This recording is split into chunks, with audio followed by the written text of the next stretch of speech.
saya lagi ada podcast Bincang Penyiaran KPID Provinsi Kalimantan Barat dengan tema KPID siaran sehat di daerah.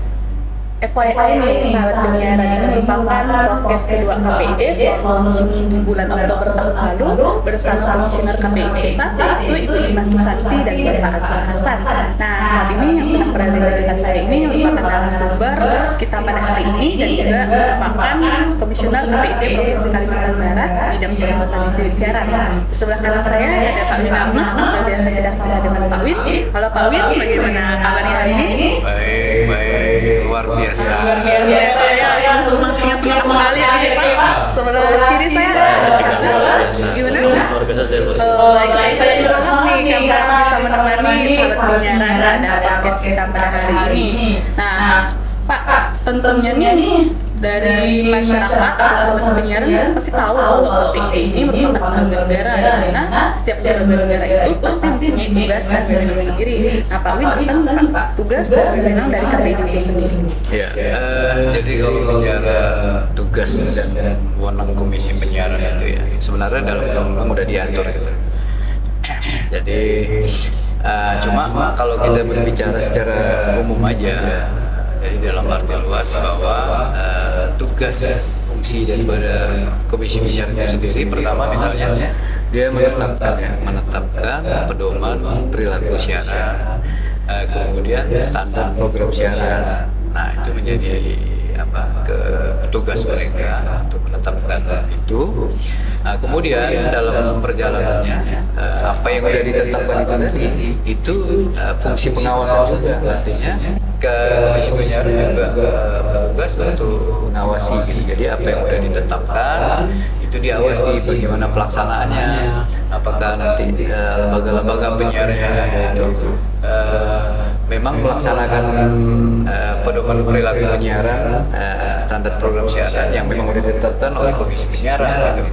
Nah, kemudian ada juga di situ tindakan gitu. Nah, apabila ada pelanggaran terhadap pedoman perilaku penyiaran dan kemudian juga terhadap standar program siaran, nah Komisi Penyiaran berhak untuk menindak lembaga penyiaran yang melakukan pelanggaran tersebut. Itulah mungkin secara garis besar ya tugas, fungsi dan wewenang daripada Komisi Penyiaran. Ya, baik. Berarti masih banyak nih tanggapan dari sahabat penyiaran atau masyarakat di luar sana menganggap kalau KPID itu merupakan lembaga sensor di Pak Charles nih. Gimana nih tanggapan Pak Charles? Karena mungkin kemungkinan besar masyarakat masih belum paham atau belum mengetahui lah apa sih sebenarnya KPID. Perlu dipertegas bahwa KPID ini sebenarnya bukan lembaga sensor. Artinya kalau berkaitan dengan sensor itu adalah sendiri yang memang memiliki tugas untuk melakukan sensor dan blur seperti itu, termasuk di film itu ada lembaga sensor sendiri Pak ya. Kalau memang di lembaga penyiaran itu memang kalau di aturannya itu ada kewajiban untuk melakukan sensor internal. Artinya mereka teman-teman penyiaran ketika ingin memproduksi konten siaran punya kewajiban untuk secara mandiri melakukan sensor internal besar konten siaran yang mereka lakukan. Artinya intervensi yang dilakukan KPI tidak bisa sampai situ sebenarnya, karena sensor internal itu bukan dilakukan oleh KPI tapi dilakukan oleh teman-teman penyiaran.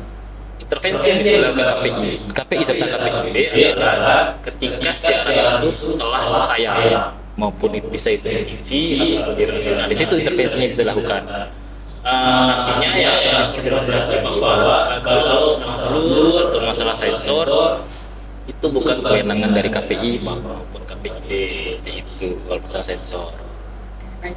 Nah, ngomong soal KPID nih Pak, itu kalau kita ngomongin KPID, Komisi Penyiaran Indonesia Daerah, pasti yang tersirat di benak masyarakat nih pada umumnya nih soal siaran dan penyiaran nih Pak Charles nih. Nah, sebenarnya kata siaran dan penyiaran ini sama atau berbeda? Nah, apabila berbeda, apa sih Pak Charles makna dari kedua kata tersebut sebenarnya? Menarik sebenarnya karena kemungkinan besar namanya banyak masyarakat yang mengatakan bahwa siaran dan penyiaran itu mungkin sama.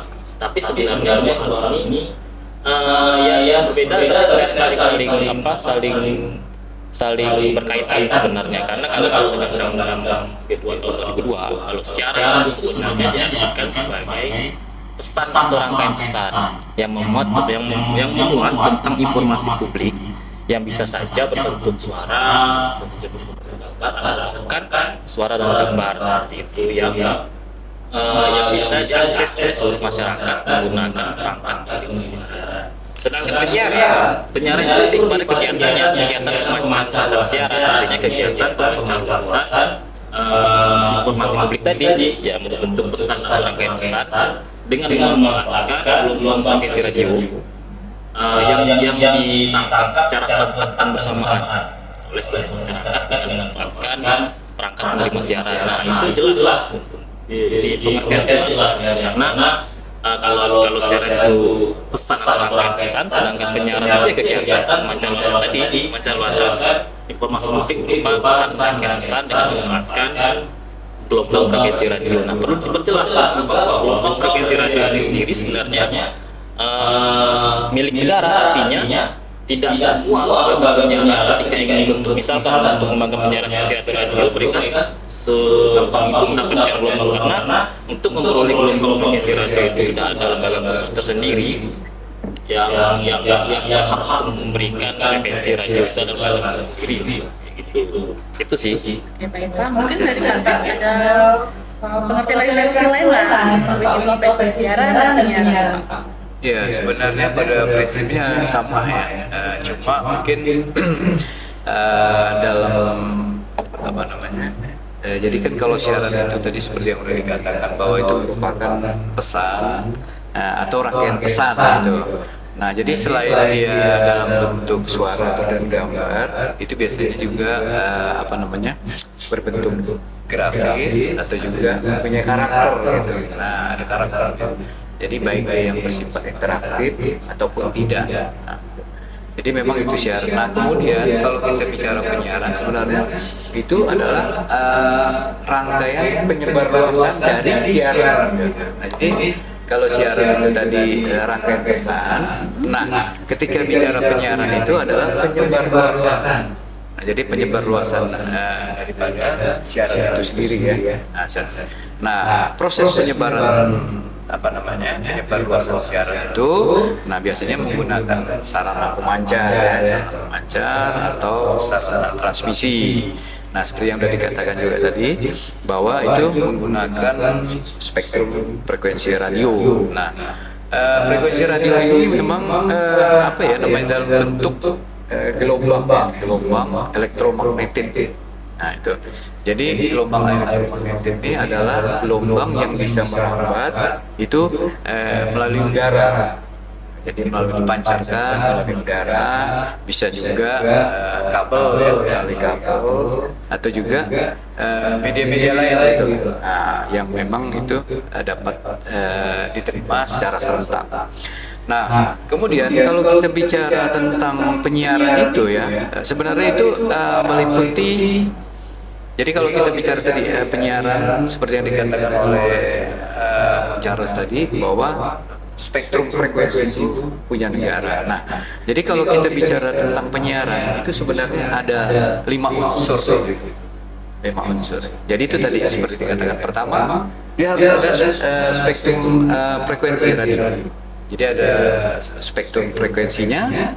Kemudian yang kedua harus ada transmisi. Nah, jadi dia punya frekuensi. Nah, tapi ada juga alat tadi itu transmisi. Nah, kemudian ada juga receiver ya, receiver itu penerima. Nah, jadi misalnya lembaga penyiaran, nah dia harus punya transmisi, dipancarkan melalui frekuensi, alat penerimanya receiver. Nah, itu belum lengkap kalau misalnya tidak ada program, jadi harus ada program siaran. Nah, jadi program siaran itu dipancarkan melalui spektrum, diterima, gitu. Terakhir bahwa itu diterima oleh pengguna ya, katakanlah mungkin pendengar atau pemirsa yang secara serentak. Nah, seperti itu. Jadi kira-kira ada 5 item yang terkait dengan penyiaran. Oke, baik Pak. Berarti singkatnya itu siaran itu penyampaian pesan dan penyiaran itu penyebaran siaran. Itu Ya, Nah, ngomong soal siaran dan penyiaran nih Pak, saya juga jadi penasaran nih Pak. Dalam memberikan siaran atau melakukan siaran, tentu pasti ada pihak-pihaknya nih. Nah, apa sih Pak yang menjadi berbeda, yaitu penyelenggara dan pengawas penyiaran? Win boleh? oke. Jadi kan kalau kita bicara tadi tugas wewenang Komisi Penyiaran ya, berarti disitulah peran daripada Komisi Penyiaran Indonesia baik dia pusat maupun daerah, dia sebagai regulator gitu ya, jadi yang mengawasi industri. Nah, sementara penyelenggaranya itu industri penyiaran. Nah, baik industri penyiaran dia bisa berbentuk radio atau bisa juga televisi. Karena seperti tadi sudah dikatakan bahwa siaran itu pesan. Bisa dia berbentuk audio suara ya. Kemudian dia gambar di video atau audio video, jadi suara dan gambar. Nah, seperti itulah kira-kira. Mungkin Pak Jalan ada tambahan lain kan?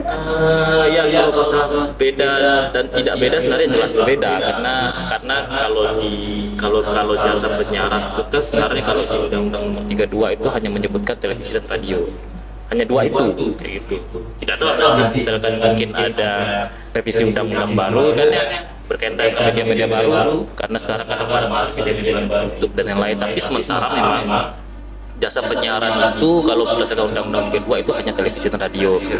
Nah, ini perlu diperjelas juga yang membedakan antara KPI sebagai regulator lembaga negara independen dan lembaga penyiaran sebagai lembaga yang produksinya adalah kalau lembaga penyiaran itu fokus pada memproduksi.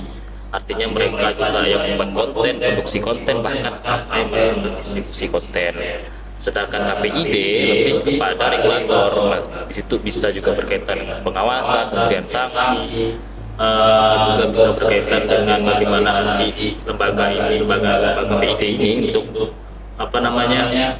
menciptakan iklim persaingan yang sehat antar lembaga. Itu juga menjadi tugas salah satu PID. Jadi jangan beranggapan bahwa kadang-kadang mungkin masyarakat beranggapan bahwa KPID ini kok tidak ada bikin program, ada bikin konten, ada bikin apalah bikin konten program siaran, karena memang fungsinya tidak mengarah ke situ. Kalau masalah produksi program siaran itu fokusnya ada teman-teman di lembaga penyiaran. Nah, kalau lembaga penyiaran lagi, tadi kan ada penyiaran TV radio. Kalau di lembaga penyiaran itu ada beberapa poin lagi sebenarnya yang bisa dijabarkan. Lembaga penyiaran publik, lembaga penyiaran penting itu kalau di Barat itu ada TVRI, TV, dan kalau radio itu RRI. Lalu ada lembaga penyiaran swasta di Kalimantan Barat itu kalau ada Ruai Pak ya, ada Ruai TV, ada Pon TV. Lalu kalau ada lembaga penyiaran komunitas itu kalau di TV-nya itu ada Edukasi TV atau NTV dan Mujahidin TV kalau saya tidak salah TV. Dan terakhir itu penyiaran berlangganan. Nah, teman-teman lembaga penyiaran yang akhirnya mungkin hampir setiap hari mungkin yang memproduksi program siaran, kami yang menjadi regulator pengawasan, tetapi tetap sebagai regulator tentu juga harus mengedepankan usaha-usaha efektif atau pencegahan. Jangan sampai pelanggaran terhadap P3SPS terjadi. Makanya kami selalu sosialisasikan aturan penyiaran kepada teman-teman lembaga penyiaran, bukan berkonsultasi, tetapi lebih kepada bagaimana ada guide-nya gitu, biar tidak keluar jalur, agar kita semua, karena yang menonton itu kan masyarakat, gitu. Kita ingin semua masyarakat mendapatkan tayangan dan siaran yang sehat, seperti itu sih. Oke, baik Pak. Nah, ini tadi disebutkan oleh Pak Win dari awal tadi ya, kalau tugas dan wewenang KPID itu salah satunya mengawasi. Nah, apakah dalam melakukan pengawasan ini Pak Charles, KPID punya pedoman? Nah, kalau ada pedoman, standarisasi program siaran seperti apa yang diawasi oleh KPID? Kalau masalah pedoman itu memang berkaitan dengan standar ya, apa yang tidak boleh mungkin ya. Sebenarnya cukup banyak sih sebenarnya yang apa yang boleh dan apa yang tidak. Tapi kalau bicara pedoman di dalam dunia penyiaran kalau ditarik dulu dari itu adalah peraturan Undang-Undang 32 2002. Tapi turunannya berkaitan dengan aturan-aturan teknis tentang penyelenggaraan penyiaran. Itu tadi Pak Win bilang ada P3 dan SP3 itu pedoman pelaku penyiaran dan standar program siaran seperti itu. Nah itu ditetapkan dan disusun oleh KPI serta KPID kayak gitu atas amanat Undang-Undang 32. Di situ ini banyak berkaitan dengan intinya berkaitan dengan apa yang boleh dan apa yang tidak, apa yang pantas ditampilkan dan apa yang mungkin pantas ditampilkan. Mungkin juga berkaitan dengan apa kewajiban-kewajiban termasuk sensor internal tadi kan bagian dari kewajiban itu termuat juga dalam program siaran, termasuk sanksi, pemberian sanksi, apa yang sanksi apa yang saya bilang. Artinya ketika memberikan sanksi juga aturan SPS-nya ada, artinya kami tidak memberikan sanksi semena-mena gitu kan, aturannya sudah ada. Kalau saya bisa katakan ini ketika SPS itu lebih pada aturan teknis tentang penyelenggaraan penyiaran. Kalau kaitan dengan apa yang tidak boleh tadi sebenarnya sudah banyak ya, sulit disebutkan semuanya. Tetapi pada dasarnya ketika ISP ini melindungi 3 kelompok masyarakat. Pertama kelompok masyarakat anak-anak dan remaja, yang kedua kelompok masyarakat perempuan, yang ketiga itu kelompok masyarakat yang berkebutuhan khusus tanpa mengizinkan kelompok masyarakat lainnya kayak gitu. Baik sahabat penyiaran, sebelum saya pengen juga dengarkan jawaban dari Pak Wina. Jadi kita saksikan dulu bahan menarik berikut.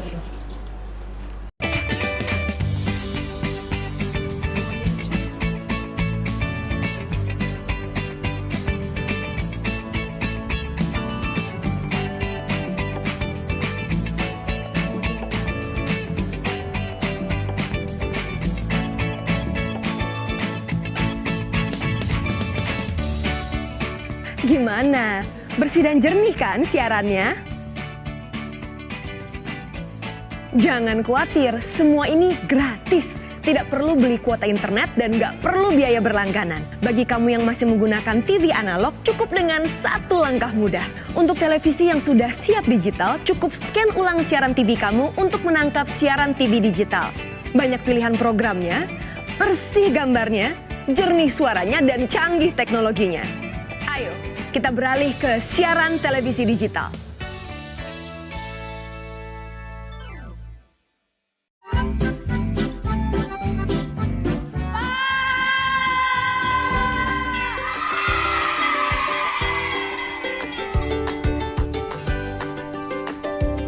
Bapak ada betulkan ke TV-nya? Ini lagi Bapak betulkan. Sekarang kan dah siaran TV digital, makanya Bapak beli set top box. Kan bersih gambarnya, jernih suaranya. Apa ceweknya itu ya Pak ya? Laki-lakinya itu garang benar. Apa yang ditonton dua beranak nih? Kita nonton sama-sama, Mak. Dah, Bapak nih ya, siaran ini tak bagus. Dah, sekarang kita ganti dengan siaran yang sehat dan bermanfaat ya. Iya ya Maya, bagus kami nonton ini ya. Jika temukan tayangan yang tidak pantas, laporkan. Tadi kan pertanyaannya apa yang menjadi dasar dari KPD dalam melakukan pengawasan. Nah, pengawasan seperti apa? Kan standarisasi yang seperti apa yang diisi oleh KPD? Ya, jadi kan kalau kita bicara, ini sebenarnya bicara tentang aturan. Jadi dalam menjalankan fungsinya tadi itu, berarti kan ada yang namanya pedoman perilaku penyiaran dan standar program siaran. Nah, seperti yang sudah disampaikan tadi bahwa pedoman perilaku penyiaran itu berisi tentang ketentuan-ketentuan bagi lembaga penyiaran yang ditetapkan. Jadi ketentuan itu ditetapkan oleh Komisi Penyiaran bagi lembaga penyiaran, ya, sebagai panduan mereka tentang batasan-batasan perilaku penyelenggara penyiaran, dan juga sebagai bentuk pengawasan daripada penyiaran nasional. Jadi itu kalau kita bicara tentang P3, jadi pedoman perilaku penyiaran. Kemudian tentang bicara tentang standar program siaran. Jadi kalau standar program siaran itu sebenarnya sama. Jadi itu ketentuan-ketentuan yang juga ditetapkan oleh Komisi Penyiaran itu sendiri. Cuma tujuannya supaya begini. Jadi tujuan adanya standar program siaran itu agar lembaga penyiaran itu atau lembaga penyiaran tersebut dapat menghasilkan suatu program siaran yang memang betul-betul berkualitas. Tetapi memang harus sesuai dengan peraturan yang berlaku. Nah, itu semua kan memang sudah termuat. Jadi memang dalam selama ini memang segala ketentuan atau peraturan daripada Komisi Penyiaran itu sendiri biasanya itu terupdate dalam setiap ada namanya itu rapat koordinasi nasional ya. Nah, biasanya dalam rapat rakornas, biasanya dalam rakornas itu memang ada timbul. Jadi sepanjang hal itu masih berlaku, masih tetap dipakai, tapi biasanya akan ada penambahan-penambahan atau akan ada perubahan-perubahan. Nah, jadi memang peraturan itu terupdate terus setiap tahun. Mungkin itu. Bisa soal pedoman nih Pak Charles, Pak Win. Kita saat ini lagi memasuki bulan Ramadan ya, tentunya pasti ada pedoman yang mengatur siaran di bulan Ramadan. Pedoman yang seperti apa nih Pak atur? Itu siaran di bulan Ramadan ya. Mungkin dari Pak Charles kalau berkaitan dengan siaran di bulan Ramadan, kebetulan beberapa waktu yang lalu lah ya, KPI itu mengeluarkan surat edaran nomor 2 tahun 2023 tentang pelaksanaan siaran di bulan Ramadan. Di situ ada beberapa poin, di atas 11 poin, tetapi memang pada dasarnya poin-poin utamanya itu ingin KPI ingin menghimbau teman-teman lembaga penyiaran dalam rangka produksi program siaran, misalnya di bulan Ramadan itu mengedepankan nilai agama. Tentu juga penguatan dalam rangka nilai-nilai bulan suci Ramadan seperti itu. Nah, KPI juga mengimbau teman-teman lembaga penyiaran juga untuk memproduksi kegiatan-kegiatan yang bernuansa Islami seperti ya beberapa poin, beberapa hal, dakwah dan lain-lain, dan tentunya ketika memproduksi program-program Islami ini diharapkan teman-teman lembaga penyiaran mempergunakan muka agama yang konten yang tidak mungkin terafiliasi oleh organisasi terlarang yang menurut hukum di Indonesia seperti itu. Juga berkaitan dengan nilai-nilai kesusilaan. Ya, ini tentunya berkaitan dengan penataan busana yang mungkin jangan sampai memperlihatkan aurat lah. Lalu penggunaan kakak juga diharapkan juga menggunakan kakak yang hindari caci maki, bahkan yang mungkin bisa menyudutkan beberapa pihak seperti itu. Juga berkaitan dengan karena kebetulan sekarang masih mulai masuk dalam tahun-tahun politik, juga termasuk juga sedang masuk dalam bulan Ramadan, dan kami juga mengimbau teman-teman lembaga penyiaran jangan sampai ada oknum lah yang menyusupi program-program bernuansa Islami, justru masukkan materi-materi kampanye di dalam program tersebut. Nah, itu kan karena kita ingin menjaga netralitas berkaitan dengan pemilu, seperti itu sih, kurang lebih seperti itu sebenarnya di dalam surat edaran itu. Tadi dari kata Charles itu ada siaran yang boleh, tidak boleh, pantas dan tidak pantas. Nah, ini mungkin buat masyarakat atau sahabat penyiaran mungkin secara umumnya nih Pak, siaran yang tidak boleh itu seperti apa, siaran yang tidak pantas itu seperti apa. Jadi mungkin kalau ada masyarakat yang nonton TV atau menonton radio, mungkin mereka menemukan sesuatu yang tidak boleh atau tidak pantas, mungkin mereka bisa langsung melaporkan ke KPI. Iya, mungkin dalam bentuk ya, artinya dalam bentuk nyata atau mungkin yang kalau kita bicara mungkin industri penyiaran inilah ya, televisi ya.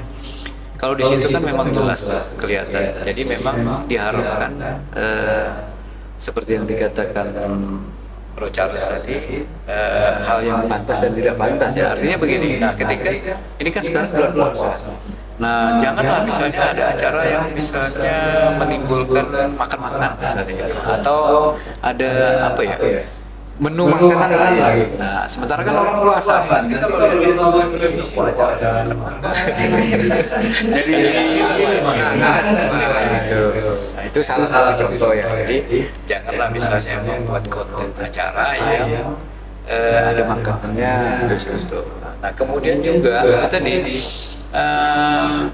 memang selama ini ya kalau kita perhatikan, tapi mudah-mudahan dalam tahun-tahun ini agak lebih tertib lah ya.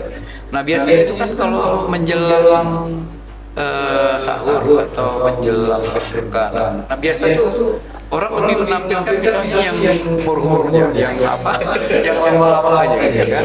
Nah, di situ kan sebenarnya kepengennya kita tuh kan kalau bisa pengantar atau pengantar berbuka puasa. Memang sih ada kultum ya, tapi kultum kan cuma beberapa menit aja menjelang gitu. Nah, tapi alangkah baiknya misalnya itu diisi dengan acara-acara yang memang bernuansa religi gitu ya. Itu akan lebih bagus lah, akan lebih bagi lembaga penyiaran itu sendiri. Itu salah satu contoh ya. Nah, kemudian juga itu tadi juga misalnya pembuatan sinetron ya, kalau bisa jangan menampilkan misalnya katakanlah orang dengan atau pakaian dengan busana yang kalau bilang itu kurang bahan sekarang kalau pakai busana kurang bahan gitu. Padahal kan sebenarnya kalau kurang bahan itu ya mungkin bisa lah maksudnya kan dengan kurang bahan ya mungkin itu tadi terbuka atau mungkin secara kesusilaan tadi itu tidak apa-apa. Nah itu mungkin itulah contoh-contoh yang siaran yang dianggap pantas dan tidak pantas. Itulah. Baik, ini kan berkaitan dengan bulan Ramadan. Nah, bagaimana nih Pak Charles dengan hari-hari biasa selain bulan Ramadan? Apakah seperti tadi dikatakan Pak Charles sama Pak Win, kalau misalnya berpakaian terlalu terbuka itu kurang pantas. Untuk di hari biasa selain di hari bulan Ramadan itu bagaimana? Sebenarnya konsepnya sebenarnya hampir sama sih, artinya berkaitan dengan tidak boleh menggunakan busana yang terbuka, lalu ungkapan-ungkapan yang tidak boleh menjurus pada caci maki atau mungkin menyudutkan beberapa pihak. Tetapi kalau memang di luar bahasanya di luar bulan Ramadan, sebenarnya poin penting itu yang saya sebutkan tadi, karena ingin melindungi 3 kelompok masyarakat tadi, tentulah kita tidak boleh program-program siaran itu bermuatan tentang seksual. Itulah maksudnya ya sesuatu hal yang termasuk pelanggaran berat, mungkin kalau berkaitan dengan muatan seksual, apalagi berkaitan dengan seks, kecuali kalau edukasi seks itu pun harus didampingi oleh pemateri yang memang paten ahlinya, artinya ahli seksolog itu. Di luar dari itu tidak boleh. Lalu mungkin muatan-muatan kekerasan, karena biasanya kalau sinetron ini kan kita seringnya itu melihat itu ada perkelahian lah, nah itu sebenarnya tidak boleh gitu. Termasuk ada penumpahan darah, itu sebenarnya tidak boleh, itu termasuk pelanggaran berat gitu. Termasuk juga muatan-muatan tentang rokok, memegang menghisap rokok itu pun tidak boleh, karena yang tadi karena kita ingin melindungi kelompok anak-anak remaja, ya masa kita membolehkan program siaran untuk menampilkan rokok, sedangkan rokok sendiri harus ada di atas jam 10 gitu. Termasuk juga tentang perjudian, zina, alkohol, lalu muatan-muatan supranatural, mistik dan lain-lain, itu sebenarnya tidak boleh. Tetapi memang kalau di SPS itu ada tingkatannya, ada pelanggaran biasa, pelanggaran sedang, pelanggaran berat seperti itu. Kalau pelanggaran biasa mungkin tentang rokok dan lain itu biasanya kalau memang terbukti sah dan meyakinkan itu mungkin kami bisa memberikan teguran untuk sanksi seperti itu. Tapi balik lagi bahwa KPID kita semua ya tidak mau lah sebenarnya memberikan sanksi, memberikan teguran penyiaran. Alangkah baiknya ini melakukan usaha efektif lah, usaha pencegahan. Ini salah satu usaha kami untuk mengedukasi P3SPS apa saja yang boleh termasuk kepada seluruh masyarakat, agar seluruh masyarakat tahu mana sih tayangan-tayangan yang potensi melanggar, mana sih tayangan-tayangan yang bisa tonton sesuai umurnya. Nah seperti itu loh. dari saya. Baik, nah, sahabat penyiaran tadi sudah dikatakan. Bisa saya tambah. Oh iya boleh. Ya, sebenarnya intinya begini. Jadi artinya segala muatan siaran itu jangan sampai melanggar, artinya melanggar norma. Nah di situ kan tadi sebenarnya kalau kita bicara ya tentang norma agama, gitu kan.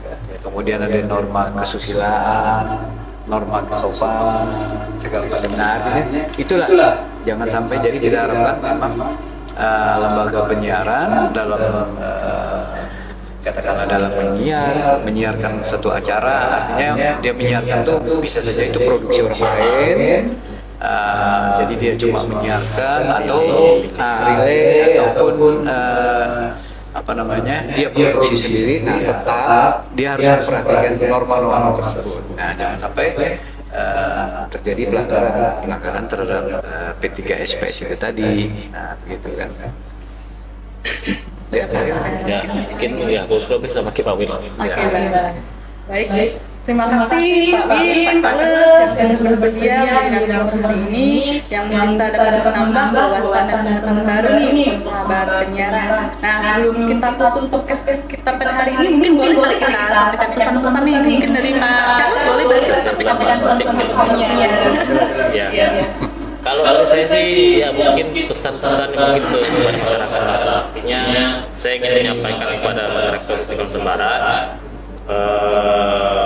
kita harus mulai dari diri kita sendiri untuk bisa kritis terhadap tontonan apa yang kita konsumsi. Jangan sampai semua tontonan yang kita tidak tahu sebenarnya seperti apa konsumsi. Alangkah baiknya kita sudah punya nilai-nilai kritis dalam memilih mana yang bisa kita konsumsi, mana yang tidak kita konsumsi, termasuk para orang tua sebenarnya, karena kalau anak-anak ini kan mereka tidak punya pilihan banyak lah untuk bisa mengganti program, khususnya pada orang-orang tua untuk bisa mendampingi anaknya dalam memilih program siaran yang tepat sesuai yang bisa dikonsumsi. Karena kami punya jargon bahasanya namanya itu gemes, gerakan masyarakat itu.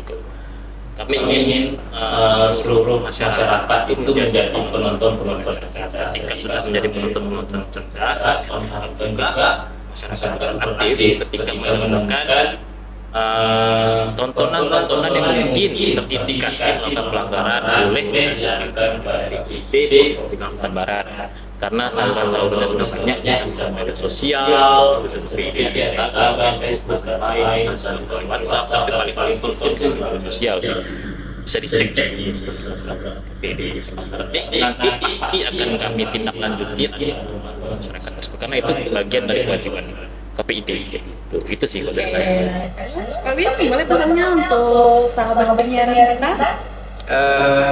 Kalau menurut saya sih sebenarnya jadilah penonton yang bijak, itu bijak. Kemudian juga bagi yang masih anak-anak di bawah umur gitu ya, kalau bisa didampingi. Jadi putra-putrinya, mungkin orang tuanya bisa mendampingi. Jadi bisa sambil menonton sambil mengedukasi gitu ya. Jadi jangan terlalu lost control, jadi jangan dibiarin anak-anak sesuka mereka misalnya mau nonton siaran yang mungkin kalau dari televisi oke lah, artinya di situ bisa kita pantau, tapi mungkin dari terutama platform yang baru ya, media platform baru. Jadi jangan terlalu juga orang tua lepas kontrol anaknya, udah dikasih HP aja, nanti anaknya nonton YouTube, udah yang ditonton apa nggak tahu gitu kan. Nah itulah artinya jadilah penonton yang bijak. Nah, itu buat ya, buat penonton. Kemudian buat lembaga penyiaran, saya pikir tetap semangat. Jadi artinya meskipun ada P3SPS, jangan sampai pedoman perilaku penyiaran atau saluran siaran ini menjadi jadi kendala dalam membuat atau memberikan bikin konten yang apa ya, jadi jangan sampai dianggap menjadi santunan atau halangan, tapi jadikanlah ini sebagai pedoman gitu, karena ini untuk kebaikan kita bersama. Oke, Setuju. Oke, baik sahabat penyiaran, tetap jaga kesehatan dan yang sedang berpuasa semangat dan selamat menjalankan ibadah puasanya hingga selesai nanti. Demikian podcast kita pada hari ini. Ada rasanya enggak seru kalau udah ada pantun. Coba ya, saya coba berpantun ya. Binatang tangga kalau di Jawa dinamai jaran. Cakep. Kan? Supaya jaran itu tidak lari, haruslah ditambah. Janganlah P3SPS menjadi hambatan dalam karya di bidang penyiaran. Akan tetapi jadikanlah panduan hingga tercipta siaran yang sehat, bermutu dan bermartabat.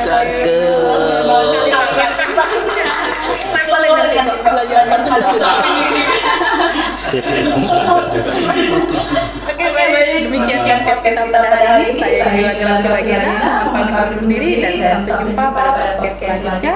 Salam literasi. Yuk nonton siaran televisi digital. Bagaimana ya cara menangkap siaran televisi digital? Pertama, pastikan di daerah Anda sudah ada sinyal siaran televisi digital. Kedua, gunakan antena UHF di dalam atau di luar rumah Anda. Ketiga, pastikan televisi Anda sudah dilengkapi penerima siaran digital DVB T2. DVB T2 merupakan jenis sinyal yang digunakan Indonesia dalam penyiaran televisi digital. Keempat, pilih autoscan, lalu pindai televisi Anda. Bagaimana jika televisi Anda masih analog? Pasangkan set-top box, televisi Anda otomatis menangkap siaran digital. Bersih gambarnya, jernih suaranya, canggih teknologinya.